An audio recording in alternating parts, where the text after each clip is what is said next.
ഈ ചോദ്യവേളയിൽ എനിക്കിന്ന് മറുപടി പറയേണ്ട 3 ചോദ്യങ്ങളുണ്ടായിരുന്നു. ബഹുമാനപ്പെട്ട പ്രതിപക്ഷ അംഗങ്ങൾ ചോദിച്ചതാണ്, അത് അവർ ചോദിക്കാനായിട്ട് തയ്യാറായില്ല. സാർ, വളരെ പ്രധാനപ്പെട്ട കാര്യങ്ങളെ സംബന്ധിച്ച് സംസാരിക്കേണ്ട ഈ വേദിയിൽ അവർ ചോദിക്കുന്നില്ല എന്ന് മാത്രമല്ല സാർ, ഇപ്പോൾ ജനങ്ങളെല്ലാം കാണുന്നുണ്ട് സാർ. ഞങ്ങൾ പാർലമെന്ററി ജനാധിപത്യം അനുസരിച്ച് തന്നെയാണ് പ്രവർത്തിക്കുന്നത്. പ്രതിഷേധമൊക്കെ ഉണ്ടാവും, പക്ഷേ ഇന്നത്തെ ചോദ്യത്തിനും അവിടുന്ന് താഴോട്ടിറങ്ങിയിരിക്കുന്ന എന്താണെന്ന് മനസ്സിലായില്ല സാർ. ജനങ്ങൾ ഇവരെ ആ സീറ്റിൽ നിന്ന് താഴെ ഇറങ്ങിയിരിക്കുന്ന ആളുകളെ ഈ സഭയിൽ നിന്ന് പുറത്തേക്ക് അയക്കുന്നത് അടുത്ത തെരഞ്ഞെടുപ്പ് വരുമ്പോൾ കാണാം സാർ. ഇതിനകത്ത് ഇരിക്കാൻ അവർ യോഗ്യരല്ല സാർ. കാരണം ബഡ്ജറ്റ് പോലൊരു സമയത്ത് ഏറ്റവും സീരിയസ് ആയ ബഡ്ജറ്റിന്റെ ചർച്ചയിൽ പങ്കെടുക്കാൻ അവർ തയ്യാറായില്ല. പുറത്തിറങ്ങിയിട്ടാണ് സാർ ഈ കാര്യങ്ങൾ പറയുന്നത്. സഭയ്ക്കകത്ത് എല്ലാ രേഖകളും വെച്ച് ചർച്ച ചെയ്താൽ പ്രതിപക്ഷം പറയുന്നതിന് ഒരു ന്യായീകരണമില്ല എന്നുള്ള മറുപടി കിട്ടുമെന്നുള്ളത് കൊണ്ടാണ് സാർ അവര് പുറത്തിറങ്ങി പറയുന്നത്. കാരണം ഒരു കാര്യവും കൃത്യമായി ഡാറ്റ സഹിതം പറയുവാൻ പ്രതിപക്ഷ നേതാവ് മുതൽ ഈ പ്രതിപക്ഷത്തെ ഒരു അംഗവും തയ്യാറല്ല. അതുകൊണ്ട് ഇങ്ങനെ ബഹളം ഉണ്ടാക്കുകയാണ് സാർ. ഇപ്പൊ നടക്കുന്ന കാര്യങ്ങളിൽ സാർ എന്തുകൊണ്ടാണ് സാർ ഇപ്പോ ഈ കോടതി കേസിനകത്ത് ഇങ്ങനെ ഇടപെടുന്നത്? കോടതി പറഞ്ഞ SIT എന്ന് പറഞ്ഞാൽ കോടതി പറഞ്ഞ ഉദ്യോഗസ്ഥന്മാരെ എടുക്കുന്നു, ആ കോടതി തന്നെ ഡയറക്റ്റ് ചെയ്യുന്നു, കോടതി കേൾക്കുന്ന അല്ലെങ്കിൽ കോടതിയുടെ നിരീക്ഷണത്തിന് വിധേയമായി മാത്രം അന്വേഷണം നടക്കുമ്പോൾ ഇവര് അതിനെ കുറ്റപ്പെടുന്നത് എന്താ സാർ? സാർ, ഇപ്പൊ തന്ത്രിയോ മറ്റാരെങ്കിലും ആയിക്കോട്ടെ, കേസ് അന്വേഷണം നടക്കല്ലേ സാർ. എന്താ പ്രശ്നം? ശ്രീധരൻപിള്ളയും തന്ത്രിയും ഇവരുമെല്ലാം സംസാരിക്കുന്ന കാര്യം സാർ, അന്വേഷണം ഒരിടത്ത് അറസ്റ്റ് ചെയ്യണം സാർ. ഈ അന്വേഷണം ഇനി ഫർദറായി പോയി കഴിഞ്ഞാൽ നമ്പർ 10 ജൻപതിലേക്ക് പോകുമോ എന്നുള്ള സംശയം കൊണ്ടാണ് ഇവര് BJP ആയിട്ട് കൂടിച്ചേർന്നേക്കുന്നത്. ശ്രീധരൻപിള്ളയുടെ അഭിപ്രായം കേട്ടു എന്നാണ് സാർ. അങ്ങേയറ്റം തെറ്റ് കാണിക്കുകയും അതിനു വേണ്ടിയിട്ട് ഇപ്പം കോൺഗ്രസിനകത്ത് തന്നെ പ്രശ്നമുണ്ടെന്ന് എനിക്കറിയാം. ഇവിടെ വിവാദം ഉണ്ടാക്കി ശ്രീമതി സോണിയാഗാന്ധിയെ പോലെയുള്ള ആളുകളുടെ പേര് പോലും വലിച്ചഴക്കുന്ന തരത്തിലേക്ക് കാര്യങ്ങൾ ചെയ്തു. അതുകൊണ്ട് ഇവരെ സംബന്ധിച്ച് സ്വർണ്ണക്കൊള്ളയുടെ പ്രശ്നം പറഞ്ഞ് അന്വേഷണം നടത്താനല്ല അവരിവിടെ നേരത്തെ പറഞ്ഞതുപോലെ പാർലമെന്ററി കാര്യമന്ത്രി പറഞ്ഞ പോലെ രണ്ടാളുകളാണ് പുറത്ത് ഇവർക്ക് വേണ്ടി വാദിക്കുന്നത് സാർ. BJPയും കോൺഗ്രസും ഒരുമിച്ച് ചേർന്ന് വാദിക്കുന്നു സാർ. ഇതിനകത്തിരിക്കുന്ന എത്രയാൾ ഈ തെരഞ്ഞെടുപ്പ് വരുന്ന സമയത്ത് കോൺഗ്രസിനകത്ത് ഉണ്ടാവുന്ന ഒരു ഉറപ്പുമില്ല സാർ. ഇതിനകത്തിരിക്കുന്ന എത്രയാൾ തെരഞ്ഞെടുപ്പ് കഴിയുന്ന സമയത്ത് കോൺഗ്രസിനകത്ത് തെരഞ്ഞെടുപ്പിന്റെ സമയത്ത് എത്ര പേരുണ്ടാവും ഉറപ്പില്ല സാർ. കാരണം ആസാമിലെ PCC പ്രസിഡന്റ്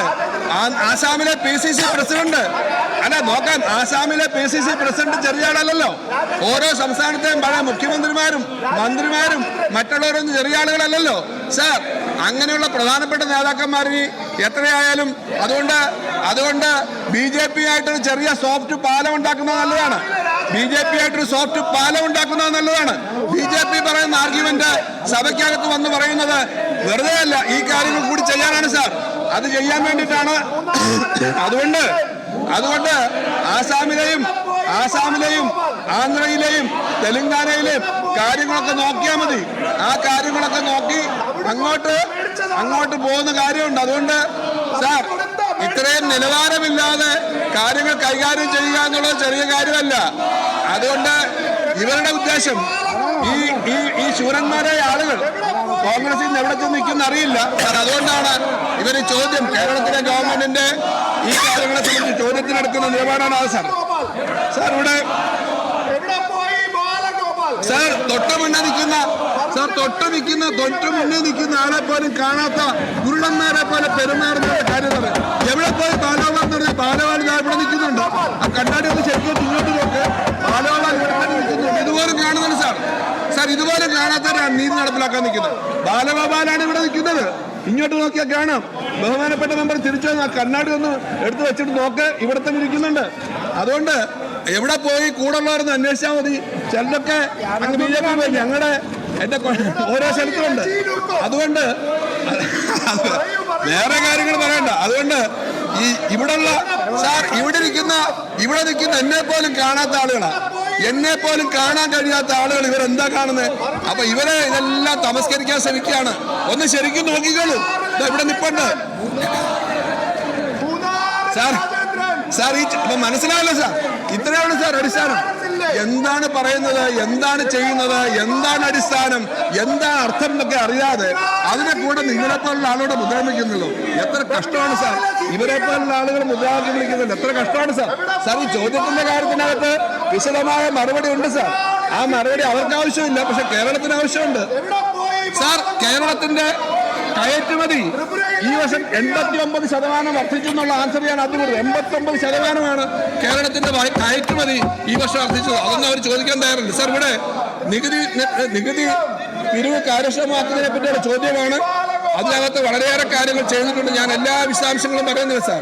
കാര്യക്ഷമമാക്കുന്നതിന് വേണ്ടി GST വകുപ്പിനെ പുനഃസംഘടിപ്പിച്ചു. Tax payer service, audit, intelligence and enforcement എന്നീ 3 വെർട്ടിക്കലുകളായി തിരിക്കുകയും ചെയ്തിട്ടുണ്ട്. ഇതിൽ ഓരോ വിഭാഗങ്ങളും നികുതി പിരിവ് ഊർജിതമാക്കുന്ന പ്രവർത്തനങ്ങൾ നടത്തി വരുന്നു. ടാക്സ് പെയർ സർവീസസ് വെർട്ടിക്കലുകൾ നികുതിദായ റിട്ടേണുകൾ യഥാസമയം ഫയൽ ചെയ്യുന്നുണ്ടോ എന്ന് നിരീക്ഷിക്കുകയും പ്രസ്തുത റിട്ടേണുകൾ പരിശോധിച്ച് നികുതി അടയ്ക്കുകയും ചെയ്തു. സാർ, വളരെ വലിയ ആൻസറാണ് ഓരോ വിഭാഗത്തെ സംബന്ധിച്ച്. ഞാനത് ടേബിൾ ചെയ്യുകയാണ്. സാർ, നമ്മൾ ഈ IT റിവേഴ്സൽ ഉൾപ്പെടെ GST റിവേഴ്സൽ ഉൾപ്പെടെ ആയിരക്കണക്കിന് കോടി രൂപ ഓരോ വർഷവും പ്രത്യേകമായി മറ്റ് സംസ്ഥാനങ്ങളിൽ വ്യത്യസ്തമായി നമ്മൾ കളക്ട് ചെയ്തിട്ടുണ്ട്. പിരിവ് തട്ടിപ്പുണ്ടാകുന്ന സ്ഥലങ്ങളിൽ കൃത്യമായ അന്വേഷണം നടത്തിയിട്ടുണ്ട്. വിവിധ കേസുകൾ എടുത്തിട്ടുണ്ട്. അതിന്റെ ഭാഗമായി വരുമാനം വരുത്തിയിട്ടുണ്ട് ഓരോ വകുപ്പുകളും. സാർ, അത് ടേബിൾ ചെയ്യണം. സാർ, ശ്രീ മുരളി പെരുന്നല്ലി. സാർ, സ്വർണ്ണവില വാണം പോലെ ഇങ്ങനെ മേലോട്ട് കുതിച്ചുകൊണ്ടിരിക്കുമ്പോൾ മുക്കുപണ്ടത്തിൻ്റെ വില പോലും ഇല്ലാതെ കേരളത്തിലെ പ്രതിപക്ഷം താഴോട്ടിങ്ങനെ കിണിഞ്ഞിറങ്ങുകയാണ്. അതിലുള്ള വേവലാതിയാണ് സാർ ഇപ്പോൾ ഈ നടുത്തളത്തിൽ കാണാൻ കഴിയുന്നത്. സാർ, GST നിരക്ക് പരിഷ്കരിച്ചെങ്കിലും കൂടുതൽ കാലം ഇതിൻ്റെ ആനുകൂല്യം ജനങ്ങൾക്ക് ലഭിച്ചിട്ടില്ല എന്നൊരു യാഥാർത്ഥ്യമാണ്.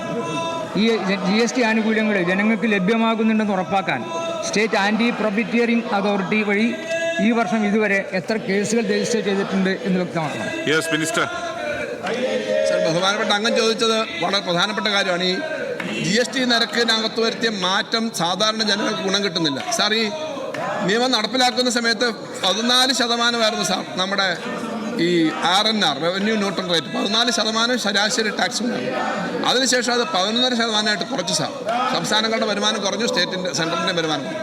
സാർ, ഈ കഴിഞ്ഞത് അമേരിക്കയുടെ നിർദ്ദേശം അനുസരിച്ച്, ട്രംപിൻ്റെ നിർദ്ദേശങ്ങൾ അനുസരിച്ച് GST റേറ്റ് കുറയ്ക്കാൻ വേണ്ടി തയ്യാറായി. ഇന്റേണൽ താരിഫും എക്സ്പോർട്ട് ഇമ്പോർട്ട് താരിഫും കുറച്ചു സാർ.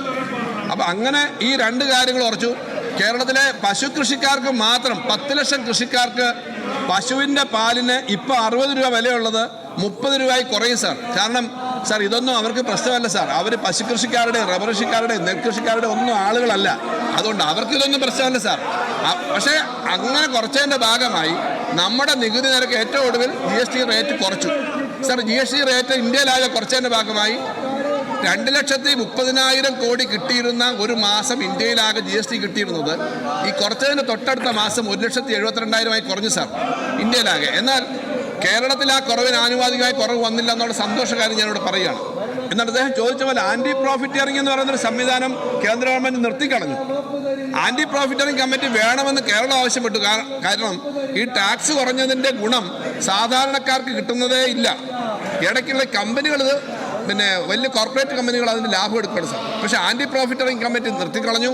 അതുകൊണ്ട് ആ പരിശോധന നടക്കുന്നില്ല. അതുകൊണ്ട് ബിസിനസ്സുകാർ, വലിയ കമ്പനികൾ സാധാരണക്കാരെ കൊള്ളയടിക്കുന്ന പോലെ ടാക്സ് സമ്പ്രദായം അവരുടെ ഇഷ്ടമനുസരിച്ച് ചെയ്യുന്നതിൻ്റെ അപകടം നമ്മുടെ കസ്റ്റമേഴ്സ് അനുഭവിക്കുകയാണ്. കേരളം ഉൾപ്പെടെയുള്ള സ്റ്റേറ്റുകൾ, കേരളവും കർണാടകവും ഉൾപ്പെടെയുള്ള സ്റ്റേറ്റുകൾ ഈ കാര്യം പറഞ്ഞിരുന്നു, അവിടെ ശക്തമായി പറഞ്ഞിരുന്നു ആൻറ്റി പ്രോഫിറ്റിയറിംഗ് കമ്മിറ്റിയുടെ കാര്യത്തിന്. പക്ഷേ ദൗർഭാഗ്യവശാൽ അതൊന്നും ഇവിടെ പ്രശ്നമല്ല കോൺഗ്രസിനെന്നുള്ളതുകൊണ്ട്.